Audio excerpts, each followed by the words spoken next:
This is the Sports Timeout Podcast with Brooklyn Farrell, Tony Karanko, and your host, Wes Underwood. And all this rain, but also no ghetto taco sights and sounds this week. But make sure you go get a Crunch Wrap today. Still kind of listening to this jam here by Skillet. I mean, what a perfect way to start your morning in the rain. A little heavy metal here. But just like the skillet they use to make ghetto tacos. Or eggs and bacon too for their burritos. Yeah, more likely that too. Breakfast burritos. I hope those come back. But I'll have to go get something there today. So good.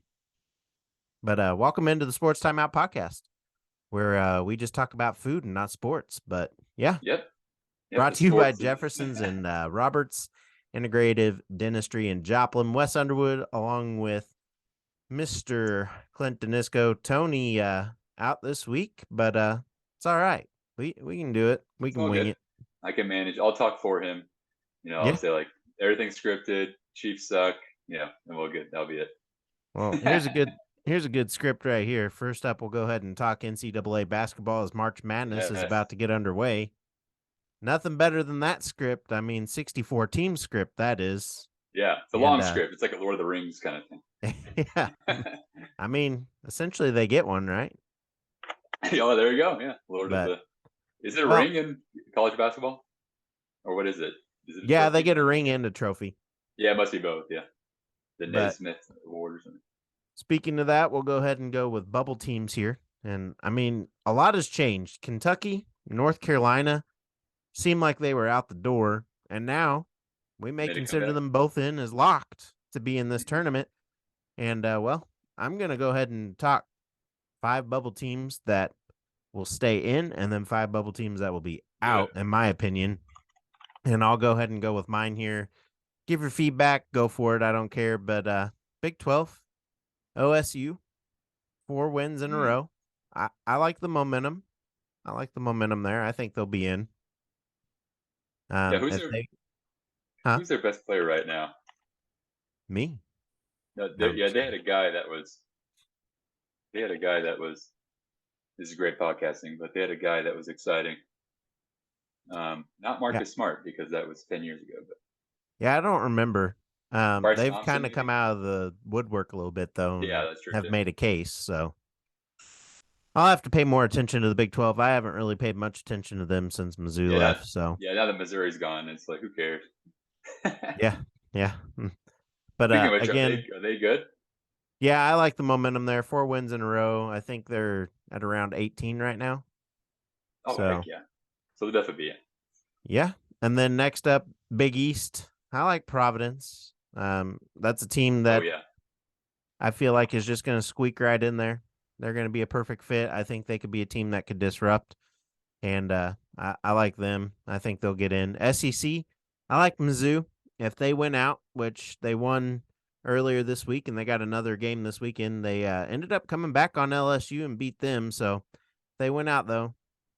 I think they win and get in, because even if they get out or whatever, I don't know what it is, but they're not going to win the SEC, obviously, but they still have a shot at the tournament. And it's anybody's game in the SEC tournament, because it's just been wild there. So, but I think they're in. And then I really like Florida Atlantic as well. They're 28-3. They could be a fun team to see. And then, they have Rice and La Tech left. So I think it should be fun to see how that pans out. And then lastly, I think that's the last one there. And then on my outs, I have Illinois at 19-10. Beat number 8 UCLA. No, this might be my last in. I think this might be my last in. I like Illinois, though. They beat this team, they're out. They didn't beat them the right way. Yeah. Are they the Illini? How do you say they're? Illini. The Fighting Illini. They used to have Chief Illiniwek, I believe, and then wasn't politically correct. Yeah. So. The Fighting Illini. Yeah. But if they can keep it up and beat number 5 Purdue on Sunday, I have them in. My 5 out, Texas Tech. I don't see them contending in the Big 12, to be honest. Arkansas, they just hit a nosedive. I mean, 4 games now on the losing streak. I don't think they're as powerful this year as they could have been. And I mean, I don't think they upset. But I don't think they upset a hot Kentucky team who's on a winning streak. And yeah, I mean, they beat them a few weeks ago, but I don't see that happening now. And then West Virginia, I have out, and Wisconsin. So any disagreements there? Any changes? No, yeah, it is kind of interesting. You said you mentioned the playing hot thing, which I think does happen in, like, when it comes to the division tournaments or the conference tournaments. But I'm always interested in college basketball, where it does seem like there's times where the team that ends up winning it might have been good all year, but they weren't necessarily hot at the end. Yeah, it seems to happen a lot. Like maybe they lose their conference tournament or something, or they have a couple wonky losses. Then it comes together in the tournament. You're kind of like, well, where was that? Then I feel like Arizona a couple of years ago was like that, where it's like, where was that? So I'm intrigued to see, like, it's like most sports, it's like if you're playing hot, especially baseball is the biggest example. We play 162 games, and it seems like someone goes on a hot streak the last 20 games, and now they're in, like the Braves. Now all of a sudden they're in the championship. Yep. So college basketball, I feel like there's a lot to watch in terms of, like, who do you trust now that we're actually in the tournament? Who do you play? And I'm just intrigued by Mizzou because I feel like they're the most hot and cold team in basketball right now, where they might beat this powerhouse team and then lose to, like, Florida Atlantic the next week. So it's weird. Yeah, so weird.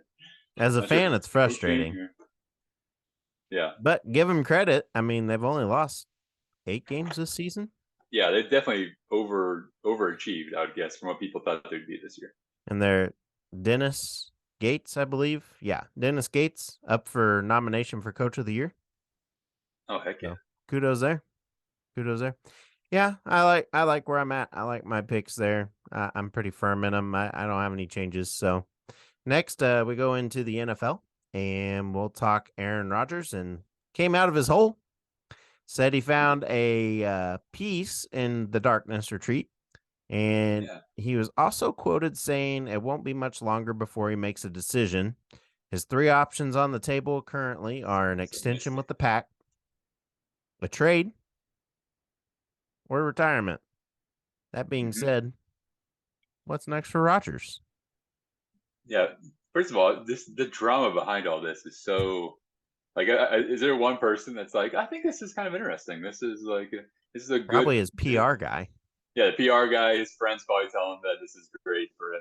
And he can do whatever he wants, but there is an element of this, especially as a Jets fan who is really on the block of it's possible he's going to be coming to the Jets. Hey, they're there. Kind of like, oh yeah, absolutely. Oh yeah, I'm sure, rightfully so because of who he is as a quarterback. I'm sure they're interested in getting a guy that, after our debacle last year, at quarterback. But just the drama of just, I can't handle the tweets of, like, all year of, yeah, the Jets won, but here's Aaron Rodgers talking about something about being in a cave. I also wonder, was he really in this cave? Like, okay, I'm by myself in darkness, and the Raiders. Like, would he have an epiphany about which team to play for because he sat in darkness? Either way, I'm glad that part's over, and hopefully it's just he's on a team. I'm ready for that news cycle to be over. Supposedly that's how it went, though. Yeah. Yeah, I guess so. That's what he wanted. And he suggested it for everybody. Like, he goes, if you're really wanting to come to a decision on something, do this. It's like, all right. Or I could just think about it for a little bit. But yeah, okay, I'll sit in darkness for a week. Sleep on it, man. That's even better. Sleep on it. It's easier too. Yeah, no doubt. I agree. I see Aaron Rodgers either going to the Raiders or the Jets. I mean, the Jets are also going after Derek Carr too. Derek Carr for sure, from what I've heard. So we're in the running. I don't know. One of those two teams, I think it will come down. I don't see him retiring. No, it feels weird for him to do all this and just be like, oh, I'm not playing football anymore. Like, he's still to go out on a playoff loss like that, maybe in a championship game. None of this has been good. But yeah. Yeah, you had the whole COVID debacle. It's like there has to be some kind of change. And Las Vegas and New York are like, I feel like those vibes would be good for him. It's a little more dramatic for what Yeah. he wants. So Yeah. let's see. I'm interested. Yep. Next up, we'll talk Sporting Kansas City and their opening night on Monday. Everything in the first 5 minutes was going fantastic. Camp had 2 great saves in a row, and then a few seconds later, Sporting Kansas City would give up the only goal that would ultimately cost them the game and be the game winner. But personally, I think the defense got the message after that goal was scored. Pretty much they needed to get it together. I think we see a completely different team this weekend, and I think SKC gets the first win here this weekend. I mean, I really like what Vermes has done. They brought in a new guy there and a defender, and I'm really excited for that. They keep adding. Wasn't an embarrassing loss, you're saying?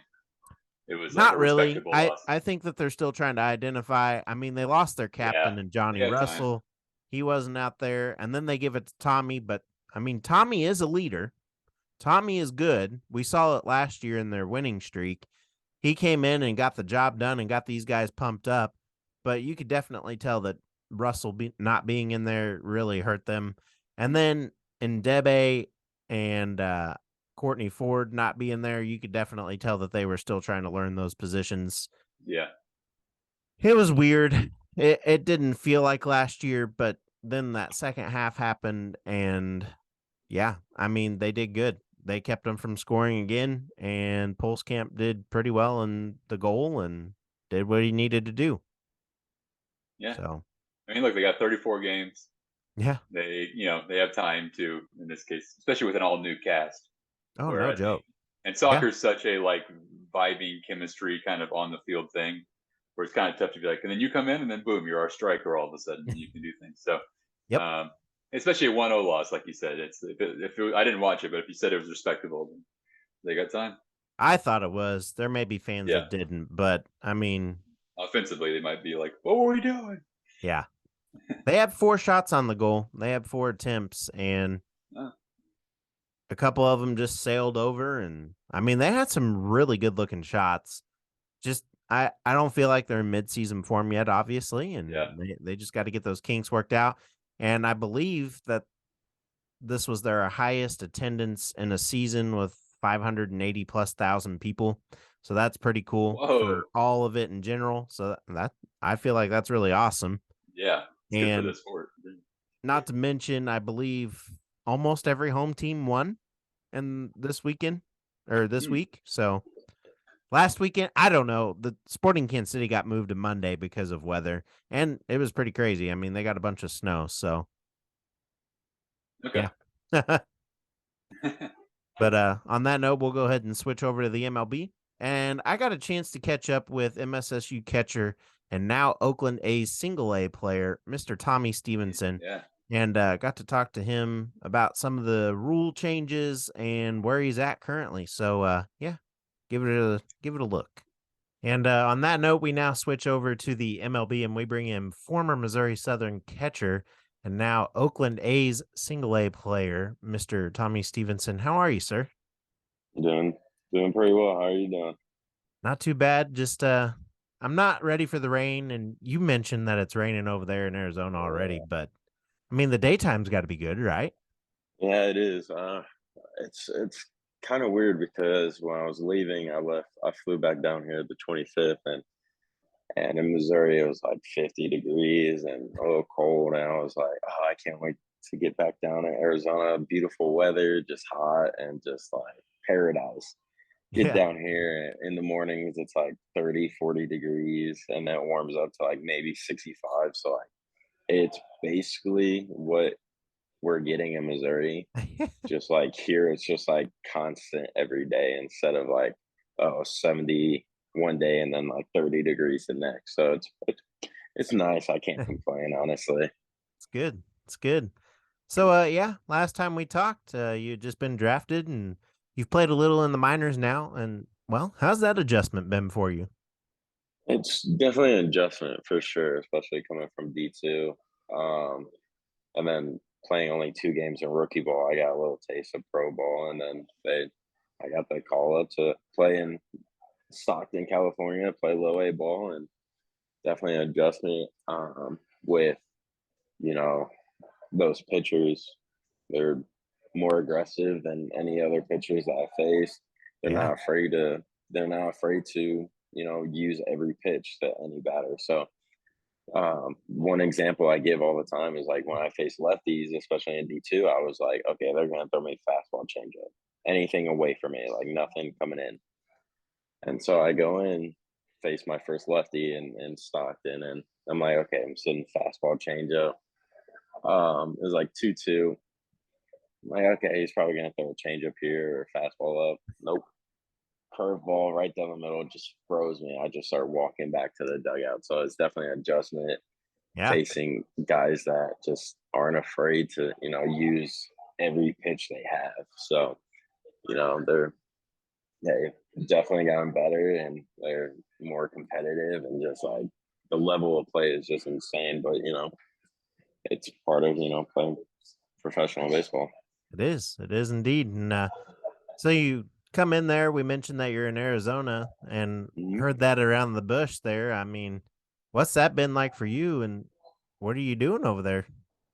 Yeah, we've just been, there's been a lot of assessments, first days, and then we're like slowly making our way back into, practice. And luckily this year, in past years, we've had like, you've come down and then like the next day or two, you're playing games already. Yeah. So we have the opportunity this year to actually come down like a week and a half before and get us prepared to, start playing games. So we don't play our first game until March 13th. So they were just making sure we're getting prepared for those games, and then also prepared for this long upcoming season. Yeah, indeed. So now the fun questions. There have been some rule changes in the MLB this season.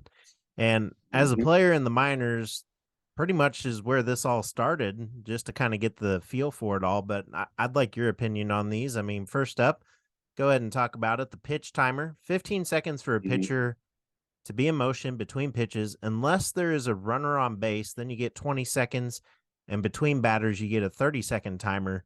Along with that, pitchers can only step off the rubber twice now per plate appearance, which resets the clock and without a penalty on that one. I mean, if it happens, then it's treated more like a balk when it's not in that situation. So unless an out is recorded, a lot to digest there. But I mean, how would the players responded to that? And are you guys in favor of it or what?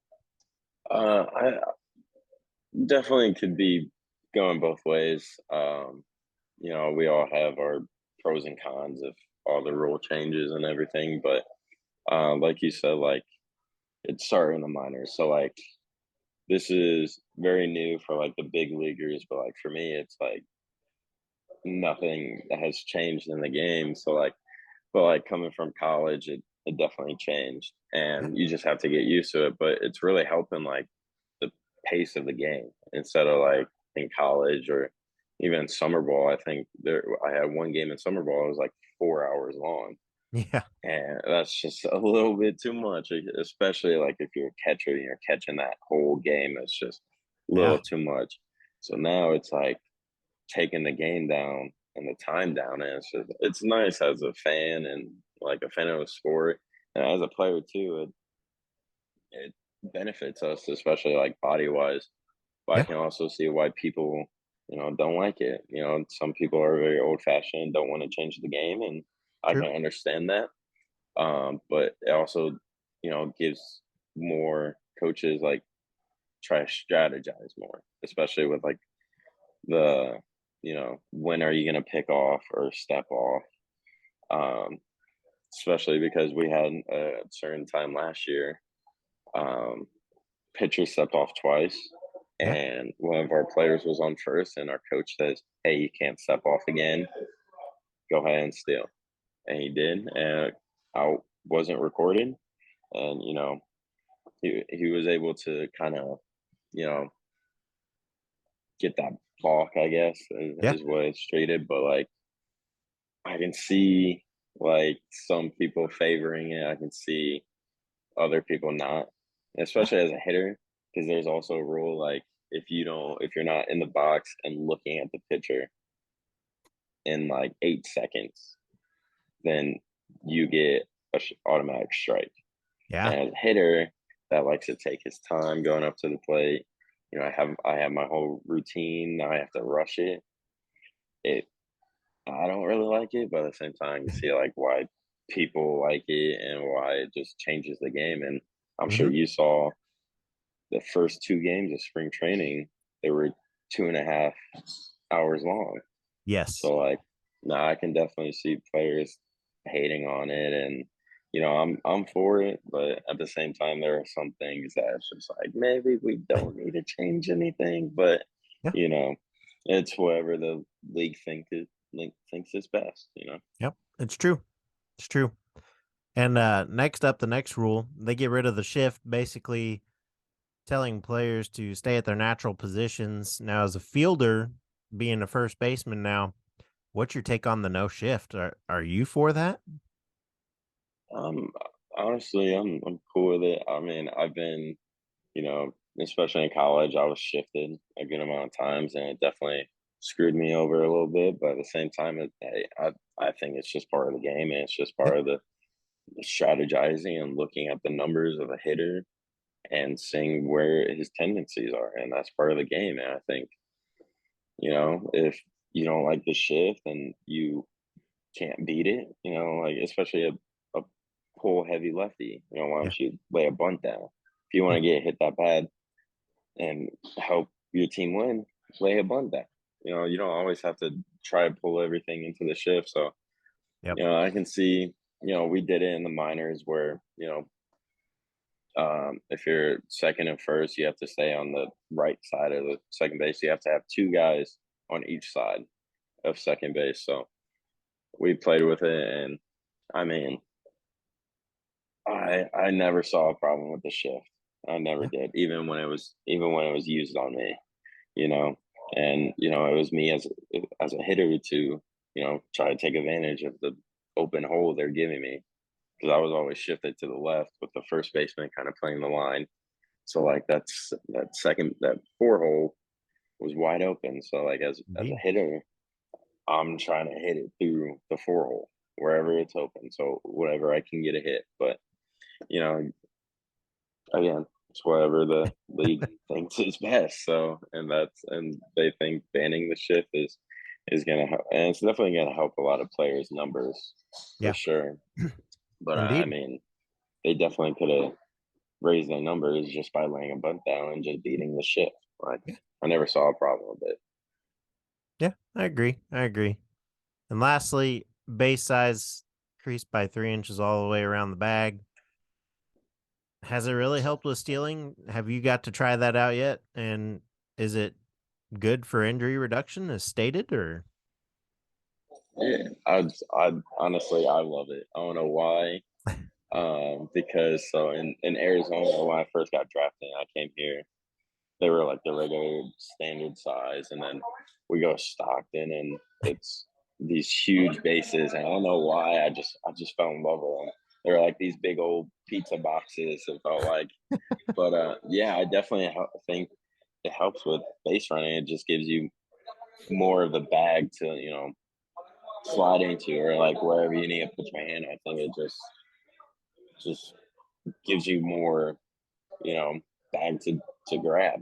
So I don't know about the injuries. It could, but one of my first games, I wasn't supposed to be playing in Stockton, and one of our leadoff guys got on, stole a base, and ended up like his shoulder came out of socket. Yeah. Diving into second. So like I don't know if that was on him or the base, but like to be honest, I didn't even know it was supposed to help with like to prevent injuries, but yeah, I think running into the bag and catching it helps alleviate that a little bit more, because you can slide on it now instead. Yeah. So yeah, not by much, but yeah, but no, I don't know. I never had a reason for loving just a bigger bag. It's just maybe as a first baseman too, it's like more bag that I can, keep my foot on instead of Yeah. just worrying about like maybe a foot length of a bag. So Yeah. I think besides that, like I got there and I was like, oh, I just love how big these spaces are. They were just incredible to me. Yeah. Well, thanks for the insight. We appreciate you coming on as always. Thank Guys, you. Thank you for having me. be looking out for him this season. Just make his way up that ladder and hopefully get to the pros. But love watching you play. The 2 home runs last year, that was fun to see. And Thank you. yeah, enjoy I'm and stay healthy. hoping for more. Thank you. Yes. That's the plan. All right. Well, take care and we'll see you next time. You too. Thank you. And yeah, we will now head into the local sports update brought to you by Trackside Burgers. They are open at 1515 West 10th Street in Joplin. Catch them in Joplin for your tailgate and catering needs. And this weekend they got food truck menu going on, I believe. He's bringing his old food truck out. But yeah, some barbecue looked really good. Burn ends, Philly, cheesesteak. I want to be there. But yeah.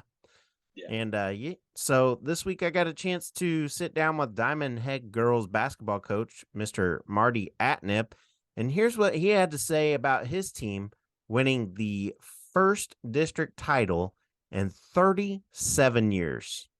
Take a look. Wow. And we bring in Diamond girls basketball coach, Mr. Marty Atnip. How are you, sir? I'm doing good, enjoying the nice weather outside. Indeed, spring it is, and you said you were out golfing? Yes, I'm the high school boys golf coach at Diamond, and it's a quick transition from being the girls basketball coach right into boys golf.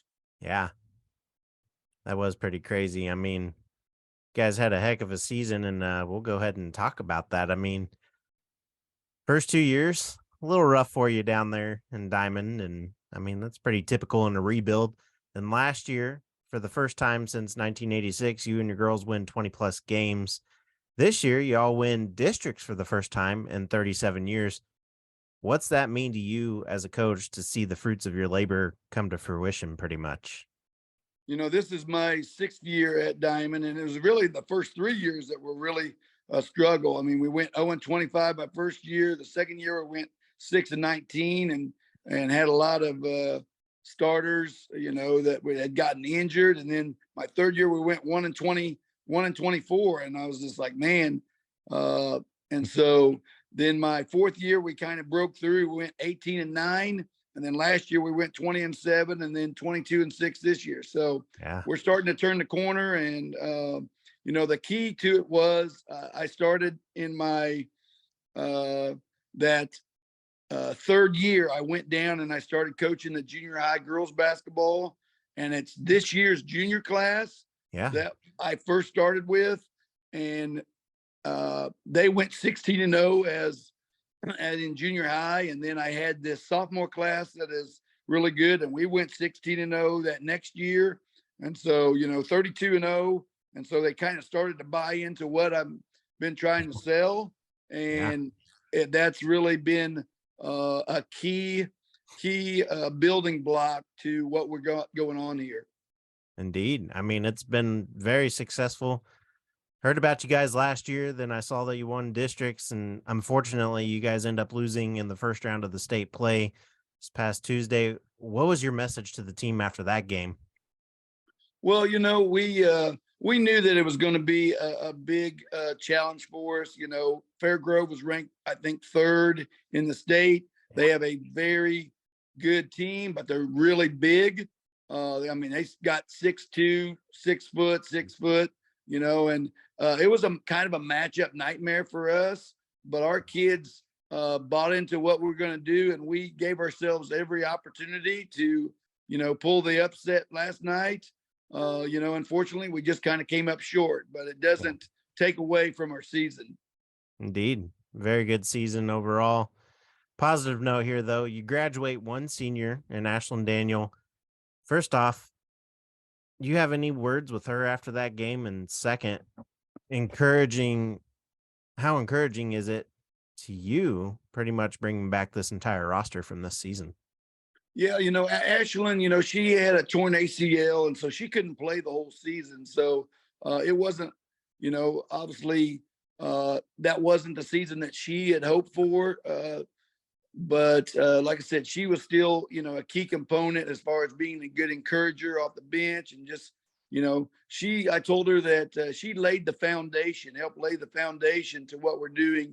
She was part of that 1-25 team. And now she went from 1-25 as a freshman to 22-6 as a senior. And even though she wasn't on the floor physically, she was there, emotionally and definitely, there as a good encouragement to the other players. And so I was very proud of her to stick through it. It's a lot of perseverance for her.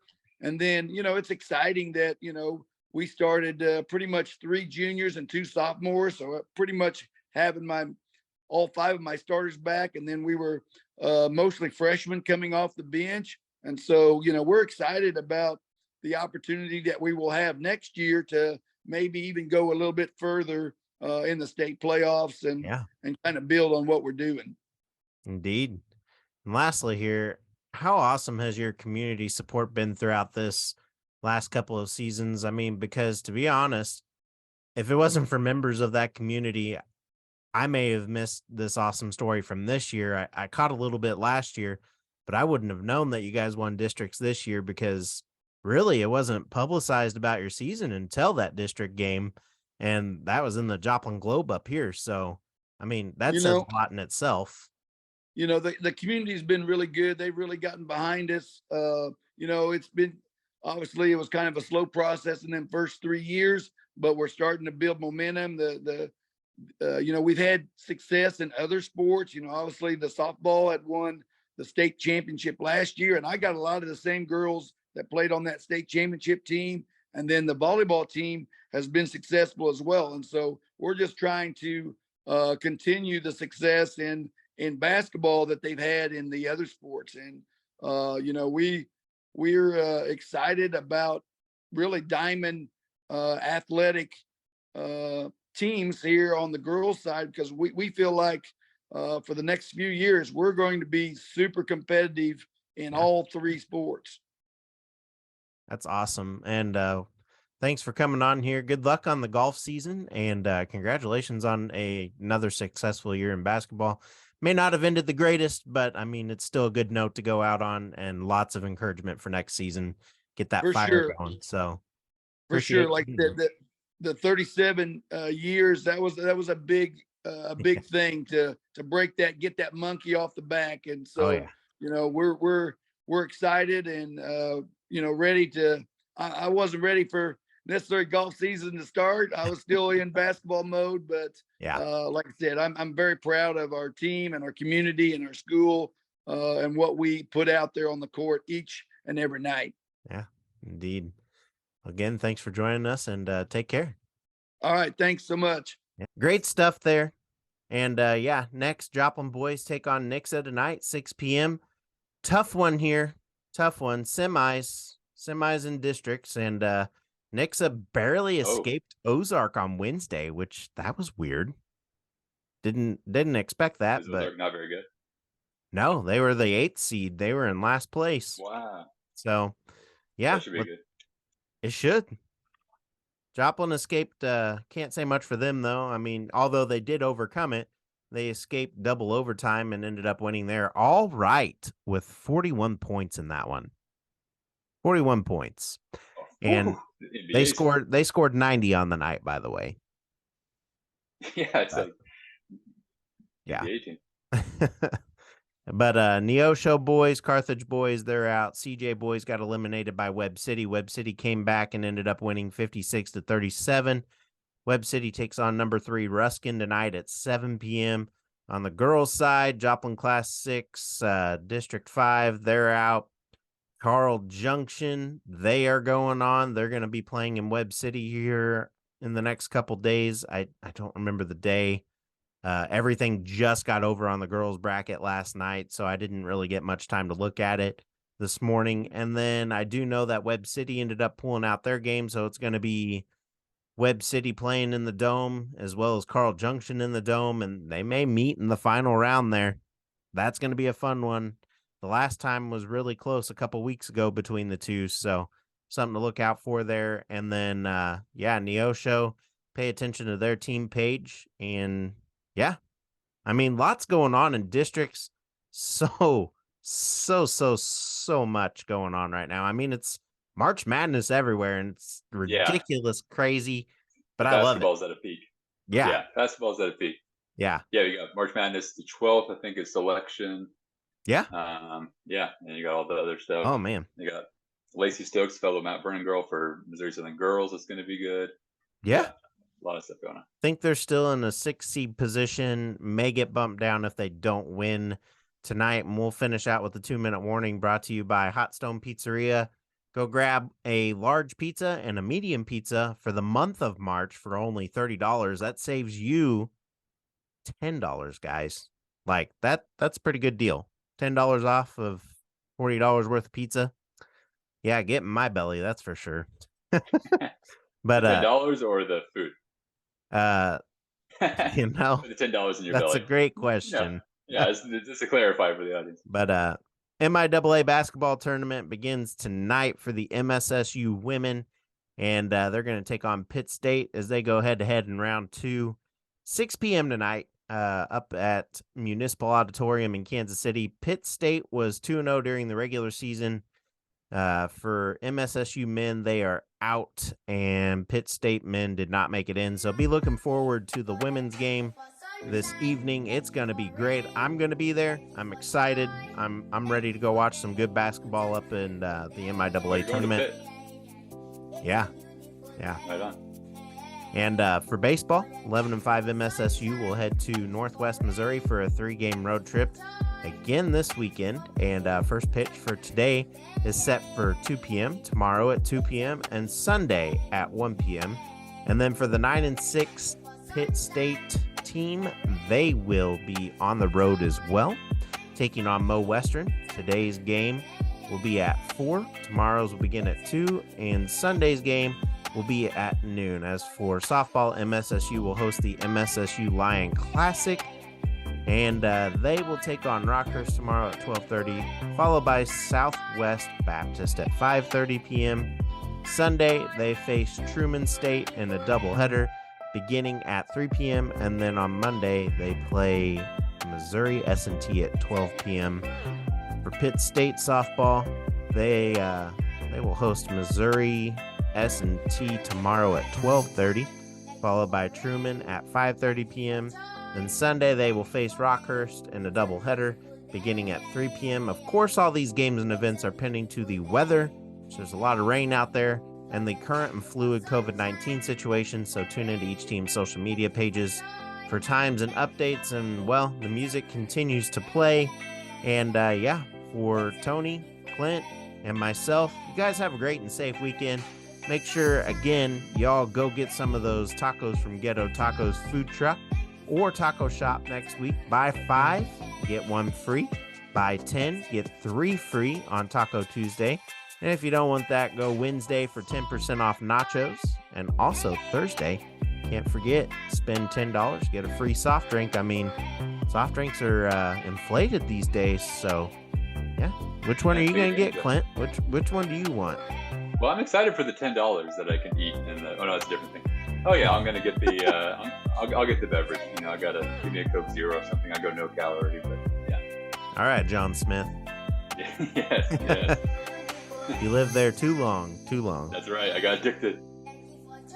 Indeed. Well, on that note, we will see you all next week. Take care and see you. Bye-bye. This has been a sports timeout. We're working on it. I gave you a gesture there. Nice.